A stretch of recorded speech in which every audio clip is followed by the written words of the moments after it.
All right, welcome back to week 13. This is just a quick reminder to not forget about your learning chemistry workbook.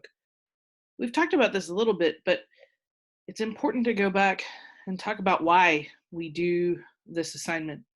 Research shows that reflection impacts learning, and this increases your depth of knowledge. It also helps you to identify areas that maybe are yet unclear. And when you personalize and contextualize knowledge, or provide comparative references in your learning where you can make connections, this helps you to build the elements or framework to increase your learning.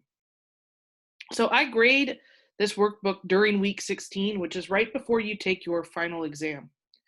And it's intended to be something that serves also as a review and a way for you to think about how you make connections between material. It's worth a significant amount of points because you're spending time thinking about your thinking. That's how much we value metacognition and you engaging in the process of learning. And oftentimes students ask if there's any extra credit in this class. And the answer is there's very little, but the extra credit that is present is found in this workbook. It's actually the last tab before the grading tab, and it's intended to help you as you review for your final exam.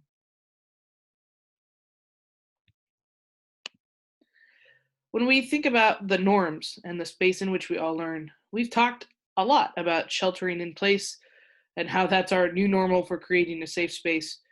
Hopefully at this point you feel very comfortable asking questions, and those are probably one of the most highly valued components of our class is your inquiry. And then I think over time we've seen how valuable working together is through collaboration to be able to solve problems. And hopefully we have made clear that iterating or taking a risk, trying again, is something that scientists do every day. We're always learning, which means we're always taking something and asking how we can improve it or how we can revise it. Right? So iteration or taking a risk and trying again is a critical component of being a scientist. And our focus this week is really on this idea of ownership and agency or self-regulated learning. Part of the reason why this matters is because you have choice and voice, specifically in what your learning looks like. When we talk about self-regulation, what we're really talking about is this cycle where you plan goals and lay out strategies. You then use those strategies to monitor your performance. And then when you reflect on your performance, you make decisions about the next iteration of your learning. And this cycle has steps that you can take that will improve the outcomes. So if you want to improve your performance in Chem 110, or any other class for that matter, this is the process by which you can do that. And we talk about some really specific strategies for chemistry. One of those is to understand this idea of something called Bloom's taxonomy. So often we enter learning at the remember phase where we're recalling facts and basic concepts. But our goal is to progress from just recollection to being able to explain ideas or concepts.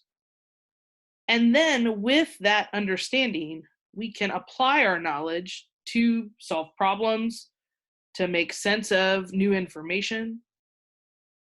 And then ultimately, our goal is to be able to analyze where we make connections and potentially even evaluate or create an argument for an understanding or an application of our knowledge. And so when we think about this in the ultimate sense, right, scientists produce new or original work when they study phenomena that we don't have an understanding of yet.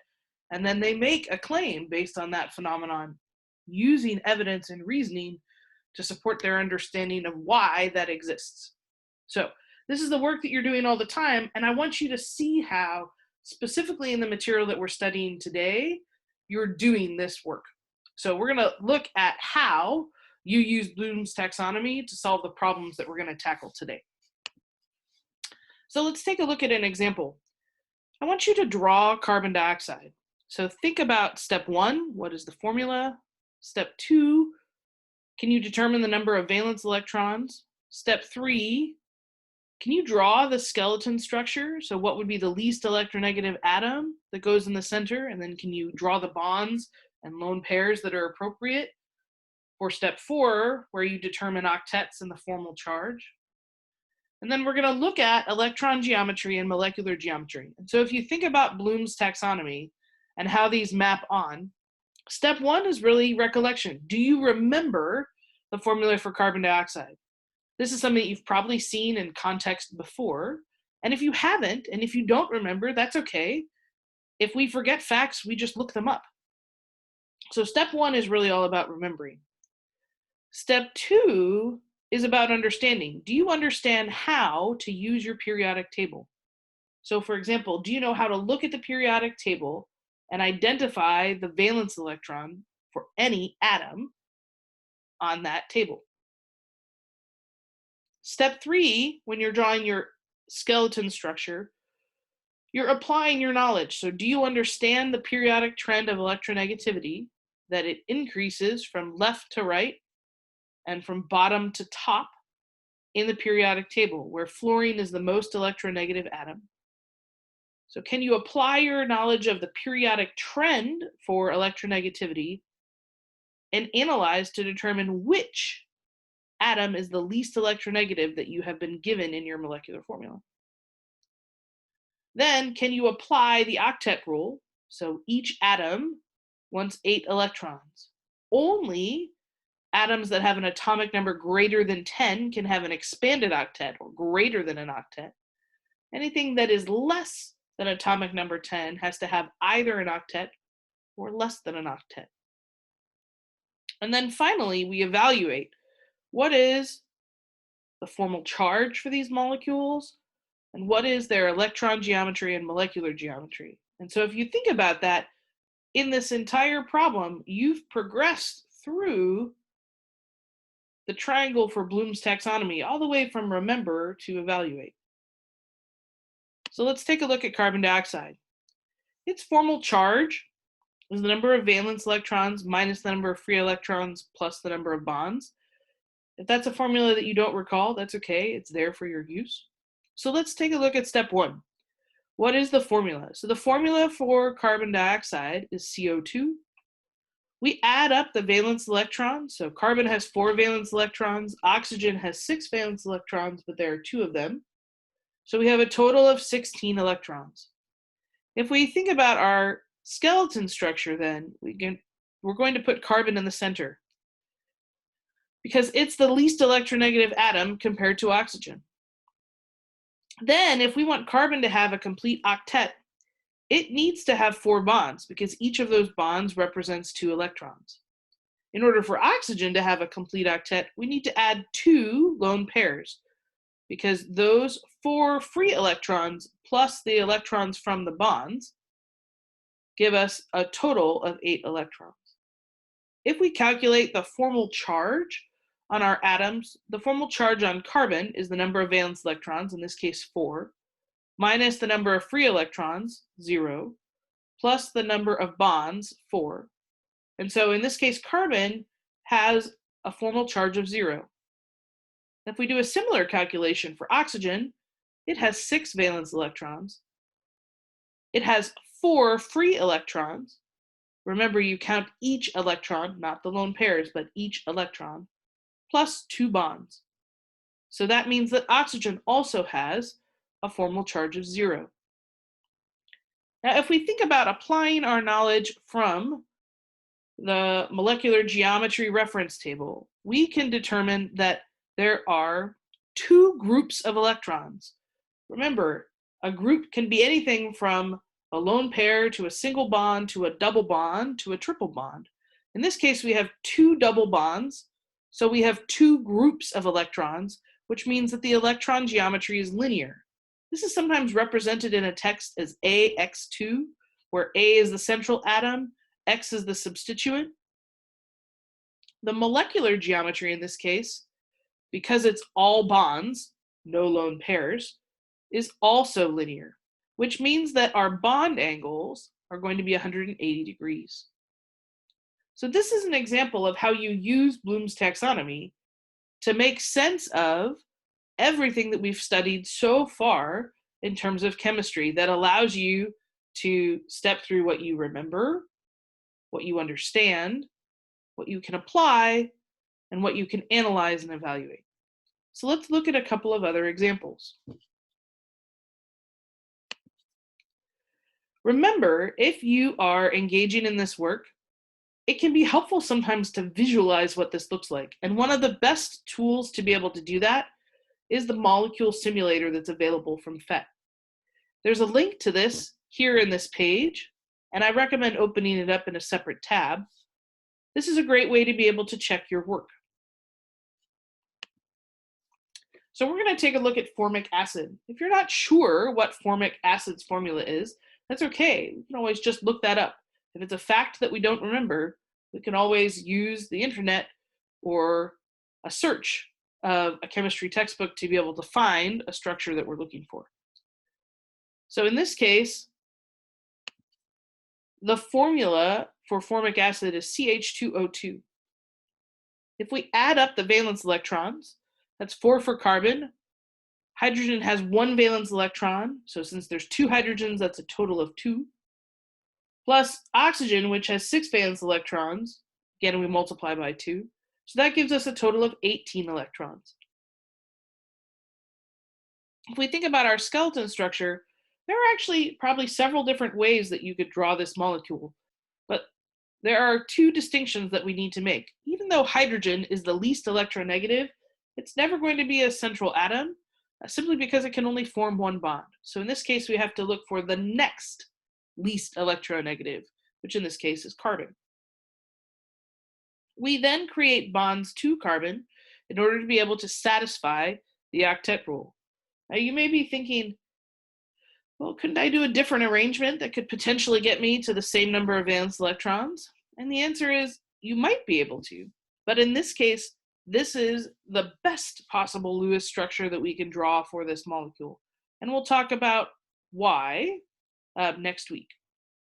But for now, once you've drawn your skeleton structure, go ahead and calculate your formal charge for each individual atom. Remember, formal charge is a single atom calculation. Only when you have all of the atoms determined can you add them up to determine the net overall charge of your molecule. In this case, the formal charge for hydrogen, for the double bond to oxygen, for the single bond to oxygen, and for the carbon are all 0. Now that we've satisfied the octet rule and we've determined our formal charge, let's look back at this molecule and see if we can determine its electron geometry. Remember, when we're looking at geometry, we're looking at the central atom. This is the molecule atom that we use to build the structure from. So in this case, the central atom is carbon. If I look at carbon, carbon has 3 groups of electrons. It has 2 single bonds and 1 double bond. So because of that, its electron geometry is trigonal planar. If I think about the molecular geometry, it's also trigonal planar because, again, carbon has no lone pairs, which means that the molecular geometry for this molecule is going to be identical to its electron geometry. This means that we're going to have bond angles of approximately 120 degrees, and a general formula of AX3, which in this case matches the carbon bonded to a hydrogen, bonded to the alcohol, OH, and bonded to the carbonyl, or the double bond. Let's take a look at another example. Go ahead and draw formaldehyde. Again, if you're not sure what the formula is, that's something you can always look up. In this case, the formula for formaldehyde is CH2O. How intriguing. There's literally only an atom difference between what we drew for formic acid and formaldehyde. In this case, it's 1 less oxygen. So let's add up our valence electrons. Let's think about our skeleton structure. Let's put our least electronegative atom in the center. Once we've distributed the atoms to form our bonds, we can then be attentive to the octet rule, ensuring that oxygen has a complete octet and carbon has a complete octet. Hydrogen will never have a complete octet because it only has one valence electron, which means the most that it can hope for is to fill the first subshell, which only has 2 electrons. So in this case, hydrogen always forms single bonds. If we think about the electron geometry and the molecular geometry, again, this is a carbon bonded to 3 different substituents, 2 hydrogens, 1 oxygen. Because there are 3 electron groups, it's going to be trigonal planar, and its molecular geometry is identical, so that means it too will have bond angles of approximately 120 degrees. So let's think now about methanol. What is its formula? We're going to add up the number of valence electrons, determine the skeletal structure, identify the least electronegative atom that goes in the center, and then determine or assign the octets and the formal charge. Again, when you're thinking about electron geometry and your molecular geometry, remember that you can make this assignment either using the molecule simulator in PhET or using your molecular geometry sheet. There are resources that are available to you when you're making these analyses. And it's more important that you understand how to analyze these molecules than necessarily being able to memorize or regurgitate a fact about them. So let's take a look at methanol. Methanol has the formula CH4O. If we add up the number of valence electrons, it's going to give us 14 electrons. The skeleton structure puts carbon again in the middle, and there are 3 bonds of hydrogen to carbon, and then there's a bond to oxygen and an additional bond of hydrogen to that oxygen. We have to distribute lone pairs in order to satisfy the octet for oxygen, and then we can calculate our formal charge. Notice again, the net formal charge for these molecules is the sum or the overall charge, which is 0. In this case, the electron geometry is going to be 4 because carbon actually has 4 distinct electron groups. In this case, 4 single bonds. The molecular geometry is also going to be tetrahedral because, again, carbon has no lone pairs. This means that the bond angles will be approximately 109.5 degrees, and we can represent this in 3-dimensional space using the wedge, which means that that substituent is coming up out of the page towards you, and the dash, which means that substituent is going back out of the page away from you, and then the lines are in the plane of the page. Now let's look at an example where there's a distinction between the electron geometry and the molecular geometry. So we're going to draw ammonia. The formula for ammonia is NH3. We're going to add up our valence electrons. We're going to draw our skeletal structure. Again, the least electronegative atom goes in the center. In this case, right, even though hydrogen is the least electronegative, it only forms single bonds. So that means that nitrogen has to be our center atom. When we calculate our formal charge, we observe that both nitrogen and hydrogen have formal charges of 0. Nitrogen has a complete octet because of the lone pair. Now, when we think about our electron geometry, we identify that there are 4 electron groups, 1 lone pair, and 3 bonds, which means that our electron geometry would be tetrahedral, or AX4. Our molecular geometry, in this case, though, is going to be trigonal pyramidal, because we have 3 bonds and 1 lone pair. So there's a difference between the number of bonds and the number of lone pairs, which is why our molecular geometry is going to be trigonal pyramidal, or AX3E, where E represents the lone pair, X represents the substituents that have a single bond, in this case hydrogen to the nitrogen, and A is the central atom, in this case nitrogen. So what are the tools that you've used, in addition to Bloom's taxonomy, to be able to make sense of these types of problems? Well, you have to have an understanding of electronegativity. You need to be able to look at a periodic table and identify what is the most electronegative and what is the least electronegative of your compounds. You also probably need the tools of common bonding patterns. So as you're starting to think about drawing these Lewis structures, There are patterns that repeat. For example, we saw the pattern that carbon typically has 4 bonds, or that carbon has 2 single bonds and 1 double bond, or the pattern for nitrogen of 3 single bonds and 1 lone pair. These patterns will help you as you are drawing out molecules. Remember that better Lewis structures have fewer formal charges, smaller formal charges, and that the negative formal charge is on the most electronegative atom. This is important because there are times when you can draw more than one Lewis structure for a molecule, which is great. That just goes to show that you are applying your knowledge of chemistry correctly to draw resonance structures or the movement of electrons, because we recognize that electrons don't sit fixed in space. They have the ability to move. But part of your job is to be discerning, which means we want you to be able to identify the better Lewis structure. When we think about valence bond theory, or the formation of bonds, it's important that we recognize that valence electrons in the atoms of a molecule are in atomic orbitals. We've described those orbitals as S, P, D, or F, or hybrid orbitals.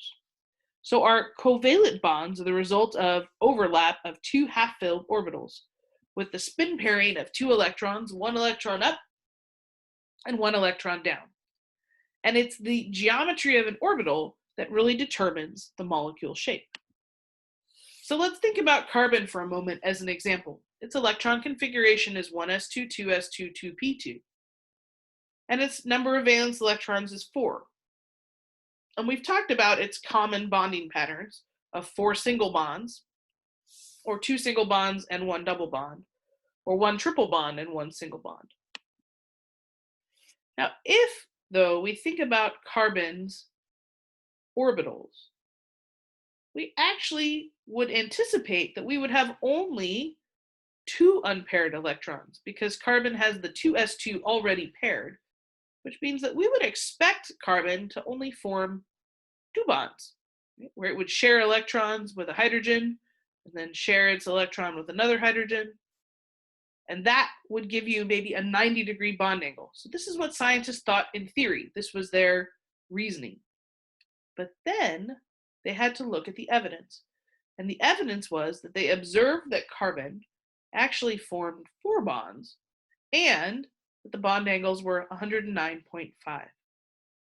And so this is a great example of scientists having to reconcile or iterate or revise their thinking, because the data that they observed or measured didn't match their theory.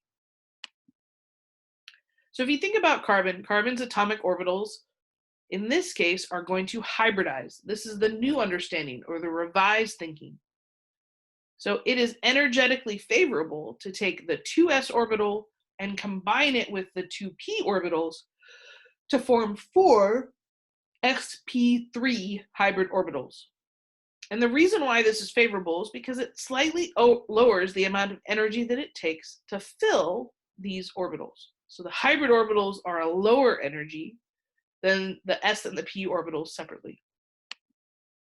So when we think about carbon, our sp3 orbitals then are a combination of the s orbital, which looks like a sphere, and the 3p orbitals, which look like balloons.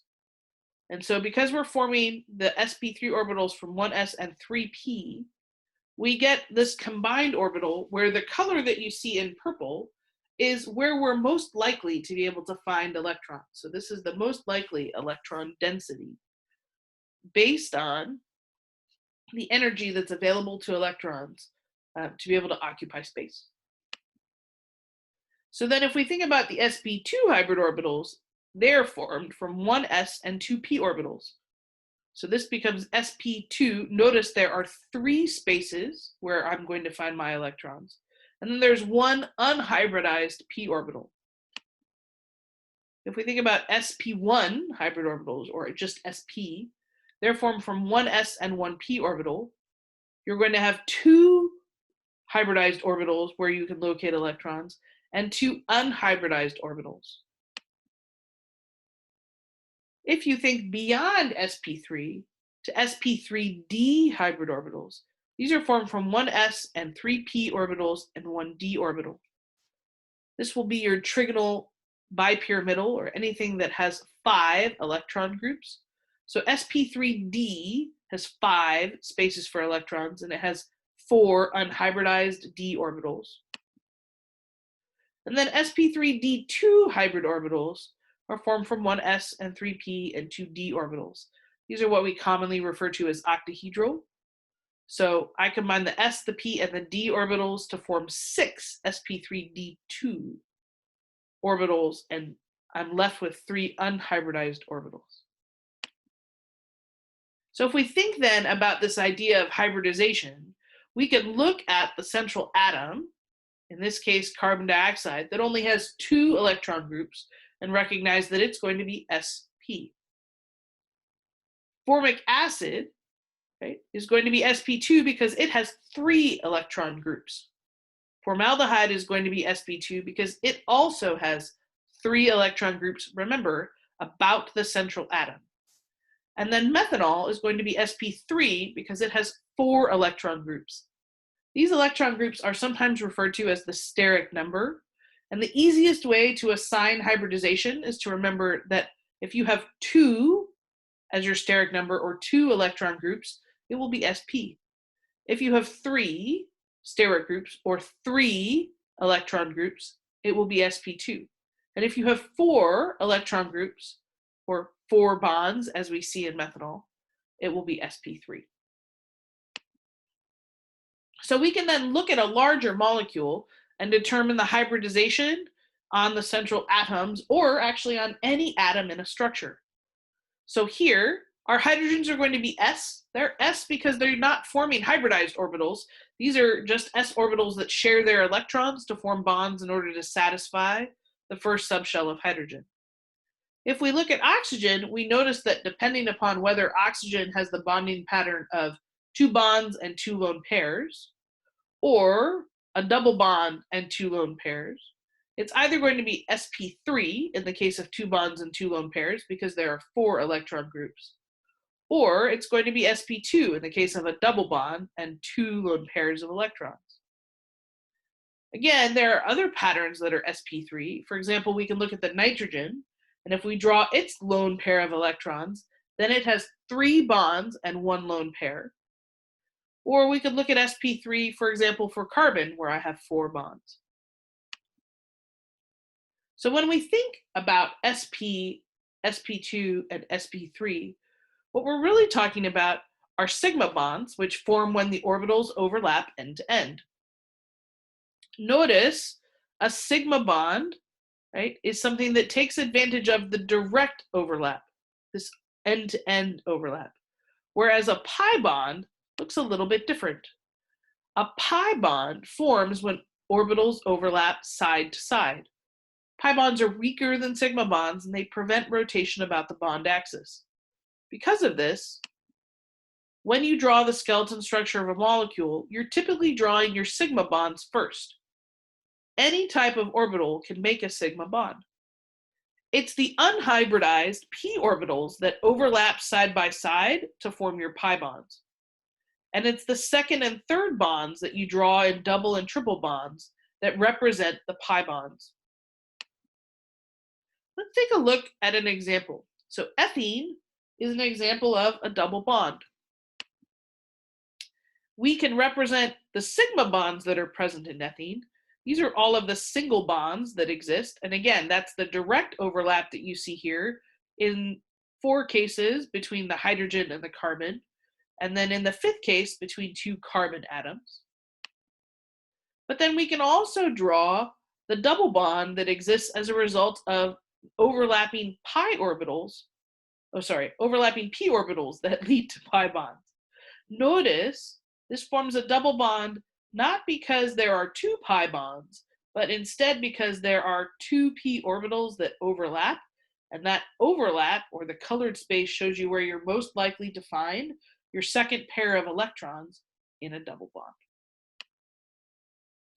So today we've spent time using the following science practices of asking questions and defining problems.